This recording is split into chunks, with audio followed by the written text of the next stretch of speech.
So this is a message from Anne, right?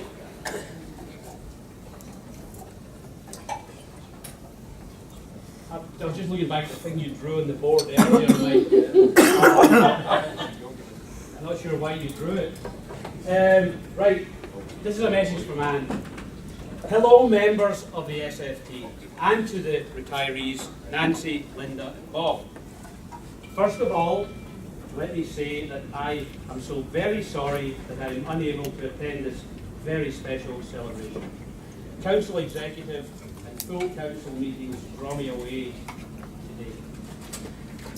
But these parties, where we honour our retirees, are perhaps the most important for us all, because they remind us that this so-called profession, these are her quotes, these were her quotes, right? Laser, $1 million, if you see that. Says, this service to our communities, our professions, this fruitful interaction with our colleagues and our friends, this calling to pursue knowledge. You know that I didn't write this is definitely Anne that wrote this. This calling to pursue knowledge and this careful guidance of our students is the project of our lives. As we reflect, therefore, upon the lives that we honour today, we retrieve our sense of the immense value of the calling that we share. This is the meaning of our lives. And so, Linda and Bob and Nancy, our debt to you is one of gratitude. Thank you so much for serving as our guides, our mentors, teaching us how to walk this path in a manner that is generous and thoughtful, and so also laudable. I congratulate you, we congratulate you.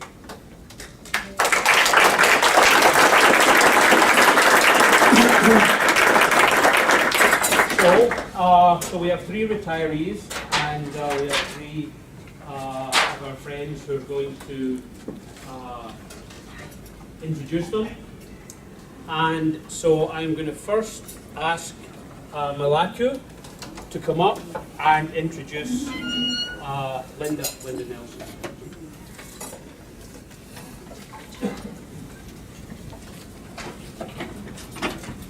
Linda Nelson and I have known before we became neighbors at Stockton. She had occupied office in the wing, but 14 years ago, Stockton's following diversity policy, they thought that they have to bring this diversity policy to work. So they brought us to F-Wing, the smallest corridor in campus, the darkest, the most dangerous one. In fact, last year we were flagged for a major problem that happened to be one of the asbestos problems. So we were flagged for it. In fact, the state notices that was sent to Stockton still holding up right close to my office door. And it was also one of the only corridor that leaks more so than any other corridor. We have our own, more than our own share of leaks. We have to deal with it. And it was also, you know, we were also instructed, if it is dark, don't get in there, because more often we lose a bulb in that corridor probably than any other corridor, the shortest corridor. This is the F wing that used to be NAM's office before NAM's moved to C wing. And I watch Linda comes in and leave. She watched me coming in my office and leave, because we both have to protect each other from the heat. More so than that, Linda and I became colleagues a long time ago, not only just 40 years back.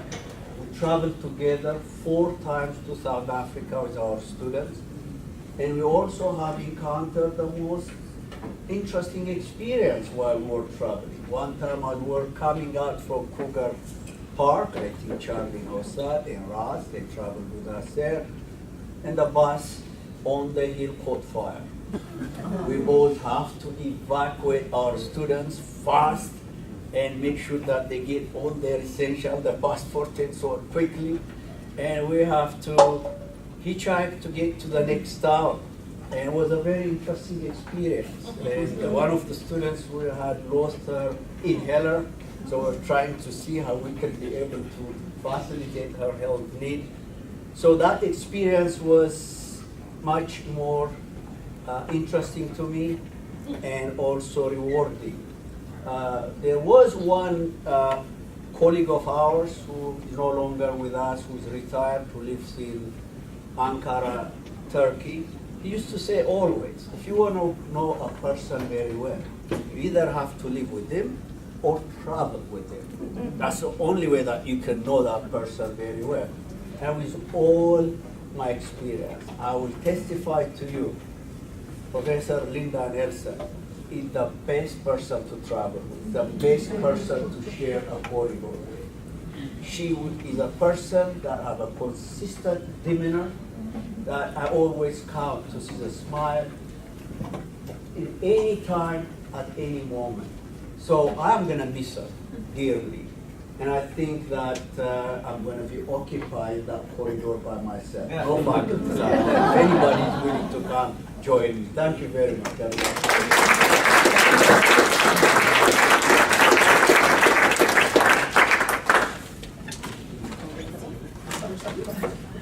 Linda, you going to come up?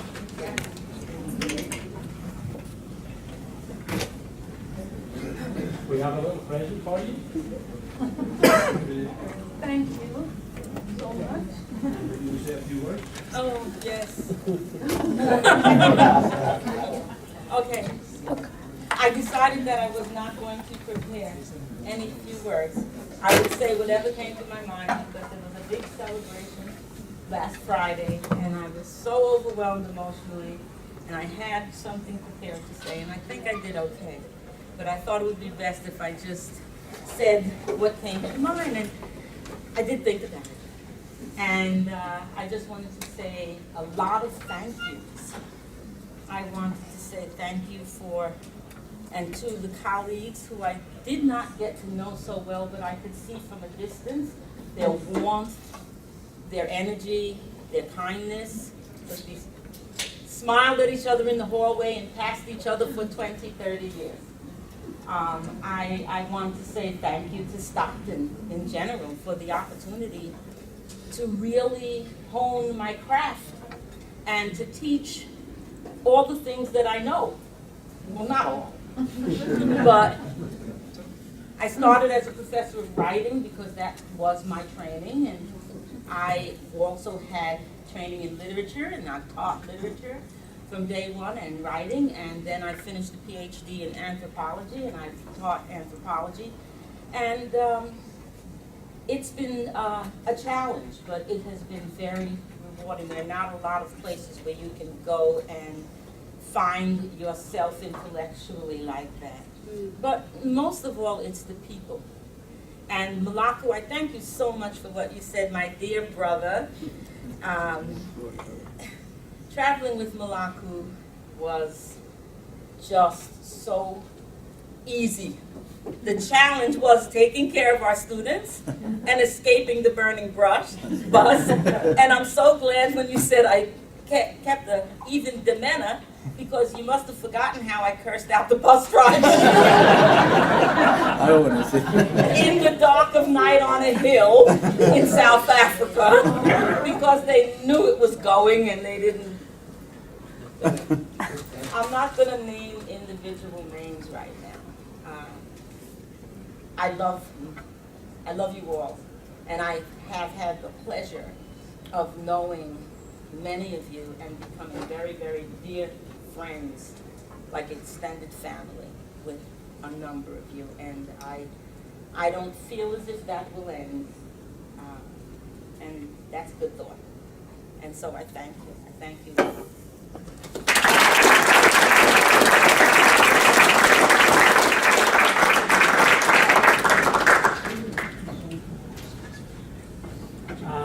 And so next, I'm going to ask Jennifer Barr to come up and say a few words about Bob. I'm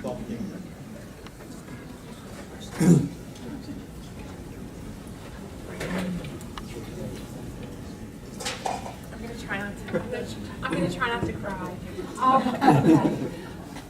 I feel like I'm one of my students standing up here with note cards and I wrote words, and because honestly, when Sue asked me to say a few words, I was so touched, so honored to talk about my colleague and my dear, dear friend who has just, since Sue asked me, I've thought about it a lot and the impact that Bob has had on my life.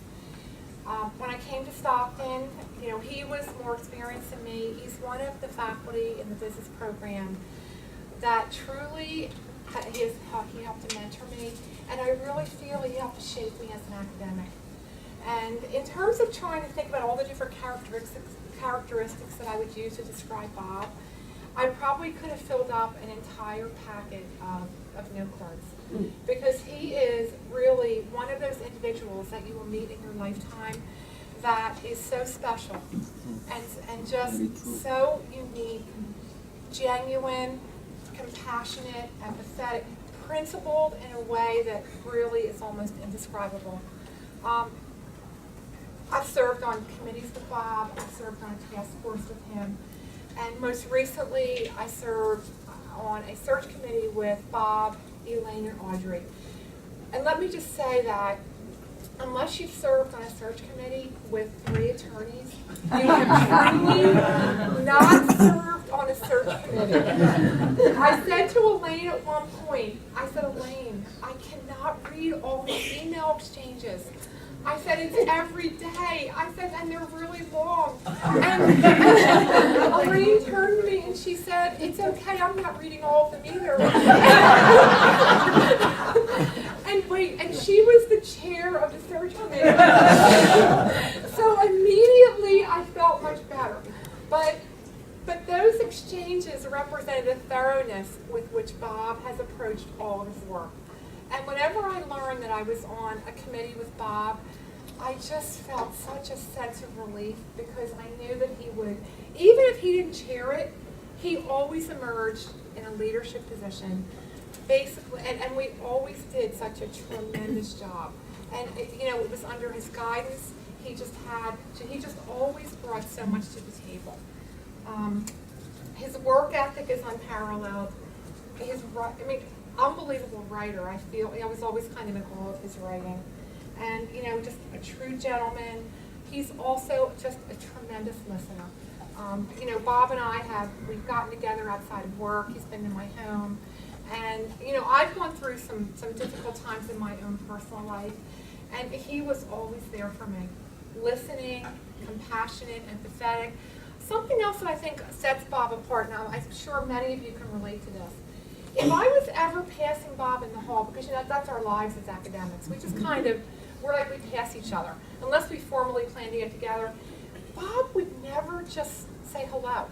He would always stop, he would ask about my children. He would ask about, like, if my dad was really sick, and my dad's passed on, but he knew, it was really a difficult time for me. He always stopped. To this day, he still asks me how my mom is doing. And he's just one of those caring individuals that I just thought it's been an honor to have known him, and my life is better for having known him. And I feel like in business, especially coming up in the business. I've been here a long time now, but when I first started, he was often one of my go-to people, and he's probably one of the reasons I didn't get in trouble more, because he would guide me and say, I don't really think you should talk about that, or I don't really think you should go to that person and complain about that. And so they're always very wise. And I just, I wish you only the best. I thank you for everything you've done for me, for the business program, for the college.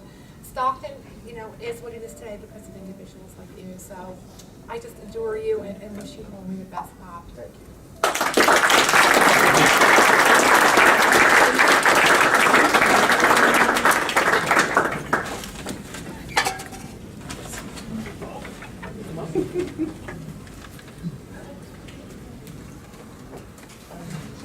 Well, I don't know what to say after that, Jennifer. Thank you so much. I almost didn't recognize you.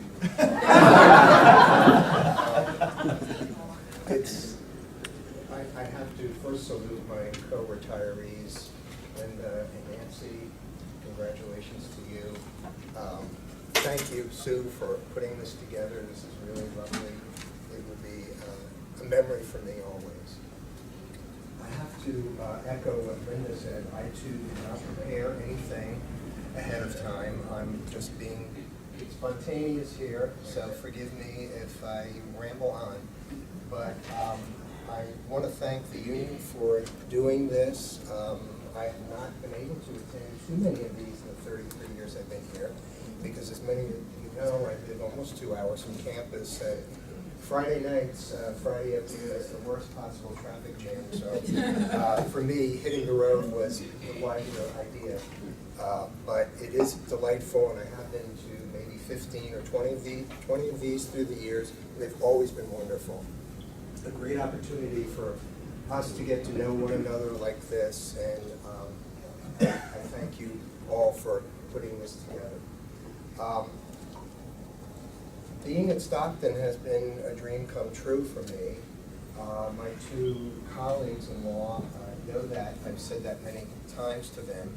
And even though she was not able to be with us today, Audrey LaTourette had planned to be here, she told me, but surgery prevented her from being here today. But I've said often to Audrey that I have to thank her for making a dream come true for me. And Audrey headed up the search committee, and even back in those days, we had a tremendous number of applicants for the job, I later learned. But for Audrey, I would not have been selected, so I do want to point that out. Audrey, I hope that your ears are ringing happily here on this note of thanks. Working with my colleagues in business, too, has been a sheer joy. People like Jennifer and Marilyn, just everyone here. I'm probably violating a rule that Linda kept in not mentioning names, but I did want to point out my wonderful colleagues over here in business and over there in business, Karen and Dan and others. Thank you so much for being such great people to work with. I've also had the opportunity, as Linda said, to see many of you in the hallways through the years and communicate with you even in just subtle ways, just smiling or saying hello or saying how horrible the winter was, or heavy-duty issues like that. And it's just been wonderful. I think that this is an atmosphere at this school that is unparalleled. I worked in industry before I came to Stockton as a practicing attorney, and I've never had this kind of experience before in getting to know people from the sciences and RU and Sobel, my good friends from political science. It's just been wonderful. And I want to thank the union as well for all the work that you folks have done over the years for all of us.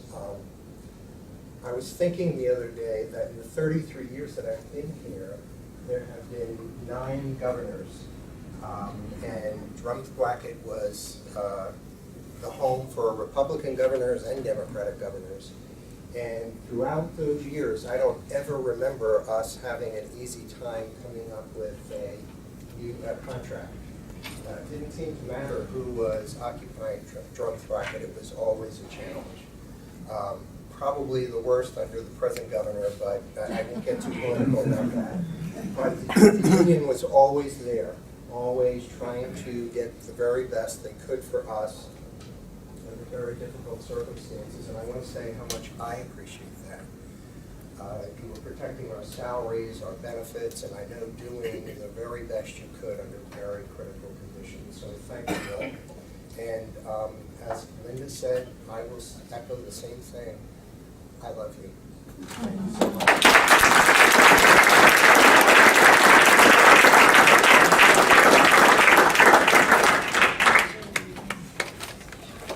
Okay, Steve Phillips is going to go up and talk, give us a few words about Nancy. Hi everyone. Unlike many of you, I do not teach, so I am not good at speaking extemporaneously, so if you'll forgive me, I have to keep these handy. I'm here to speak on behalf of Nancy Fiedler.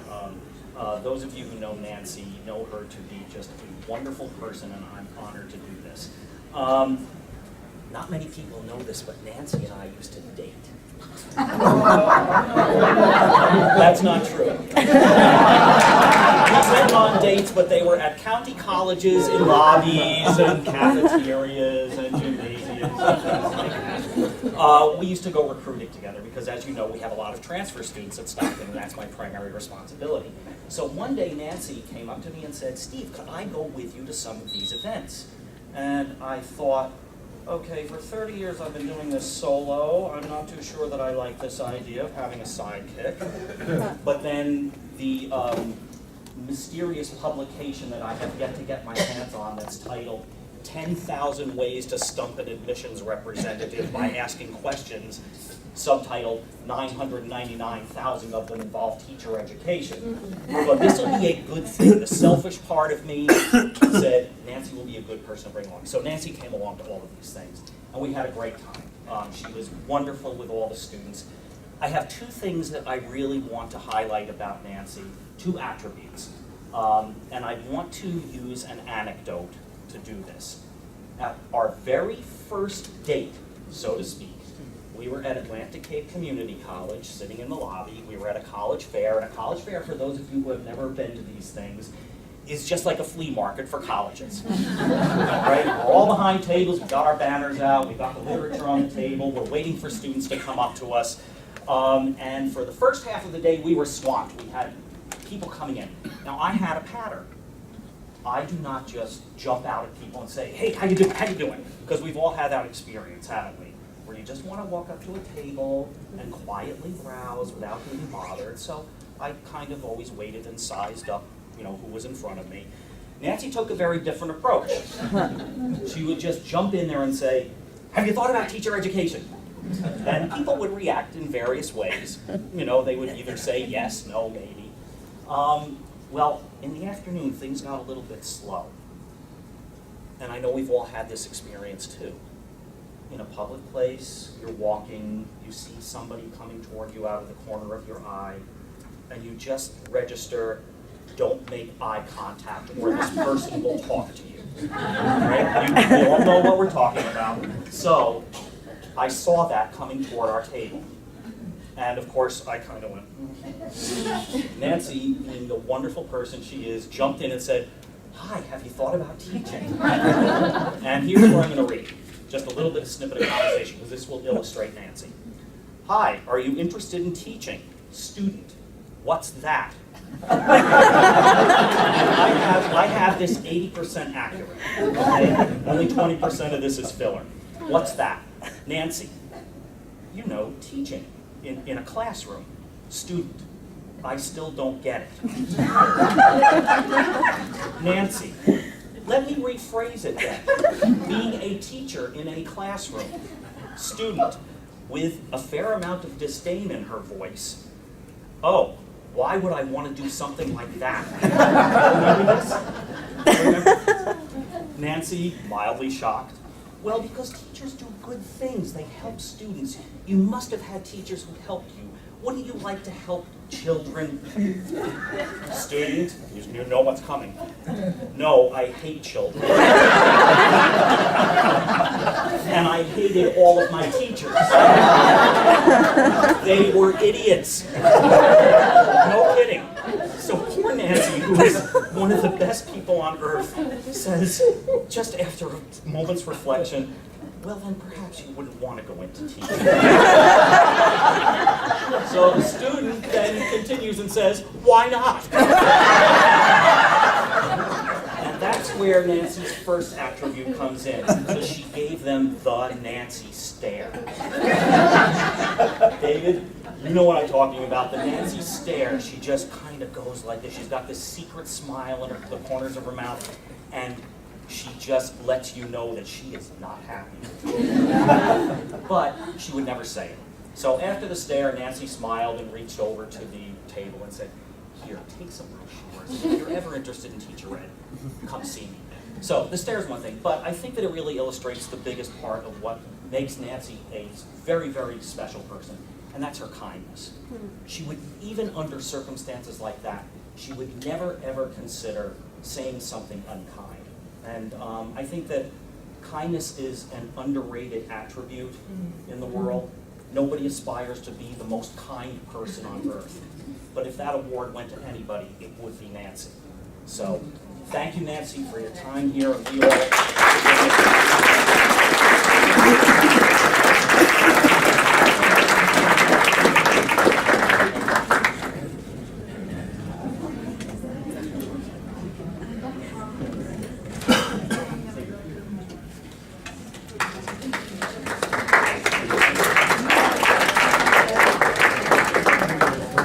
First of all, thank you, Steve.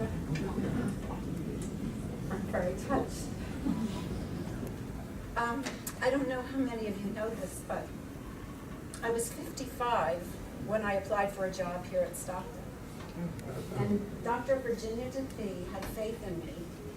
She thought I was organized, I had personable skills, and she felt that I could do the job of advising students. And honestly, the last 13 years of being here at Stockton have been the most wonderful years of my life. I woke up every morning anxious to get to school, anxious to meet with the students, because all I did all day long was advise students that were coming in to become teachers. And for that, I have to thank Dr.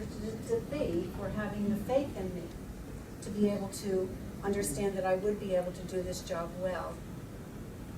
I also want to thank Sue, because Sue has been a big part of what I'm going to be doing, hopefully in the future, working with some of the adjuncts here at Stockton, trying to get them to participate in this union that we have, which is extraordinary. I also want to thank my son David for being here, and my two friends, Diana and Michelle, who have supported me through the very roughest of times that I have had in my experience here. At times. Most of it, as I said, was wonderful.